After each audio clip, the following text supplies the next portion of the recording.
ผ่านวัยสกันวัยคนทำงานสอบอยู่หากินสักครอบครัวสารฐานะจะร่างมาเป็นหนุ่มมาอุทิศตนให้แก่พระศาสนามีศรัทธาเหลื่อมใสมาบวชสละคารวะอิสัยมาบวชอยู่ในวัยกลางคนวัยชราจะพรรษาของผู้32 32พรรษา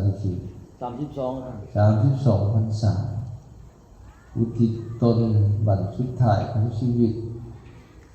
มาบวชในพระพุทธศาสนา30 กว่าพรรษาถือว่าญาทานเนี่ยญาทานได้เลยมหาเถระเนี่ยแต่ถึงได้พวกเขากันแต่งงานแล้วพออยากญาทาน